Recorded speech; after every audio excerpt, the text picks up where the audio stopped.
একটি বাড়ি নিয়েই একটি গ্রাম। ময়মনসিংহের ঈশ্বরগঞ্জ উপজেলায় এমনই ছিল একটি গ্রাম, যেখানে বাসিন্দা ছিল মাত্র 2 জন। বিষয়টি নিয়ে গত 2 নভেম্বর 2024 সালে প্রতিদিনের বাংলাদেশ অনলাইনে প্রকাশ পায় একটি প্রতিবেদন। সেই গ্রামটি অবশেষে 15 লাখ টাকায় বিক্রি করে দিয়েছে বাড়িটির মালিক। প্রায় 4 মাস আগে বাড়িটি বিক্রি করে দেওয়ার মধ্য দিয়ে গ্রামটি বিক্রি হয়ে গেল।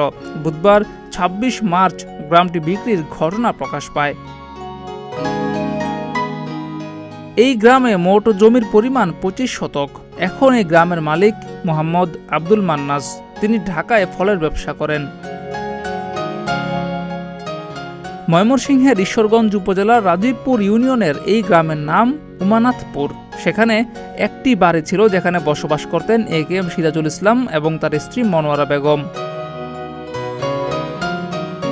সিরাজুল ইসলাম সরকার জানিয়েছেন, নিজের জন্য এত বড় বাড়ি প্রয়োজন নেই, তাই ভালো দামে বিক্রি করে একটু কম দামে পাশেই অন্য গ্রামে জমি কিনেছেন।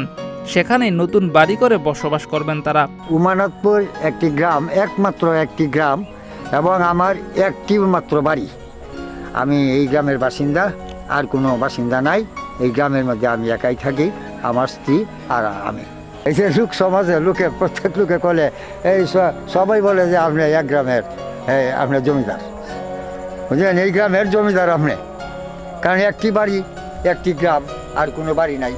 গ্রামটি কিনেছেন পাশের গ্রাম উদয়রামপুর গ্রামের বাসিন্দা আব্দুল মান্নাস। তার ছেলে মুস্তফা কামাল বাড়ি কেনার কথা স্বীকার করে জানিয়েছেন, তার বাবাই বাড়িটি ক্রয় করেছেন 15 লাখ টাকায়। রেজিস্ট্রি সহ খরচ পড়েছে 17 লাখ টাকা। বাড়িটি কিনতে পেরে তারা সবাই খুব খুশি, কারণ এটা শুধু একটা বাড়ি নয়, এটা পুরো গ্রামের পরিচয়। জিয়াউর রহমান, প্রতিদিনের বাংলাদেশ। মন দিয়ে করো সবে বিদ্যা উপার্জন, সকল ধনের সার বিদ্যা মহাধন।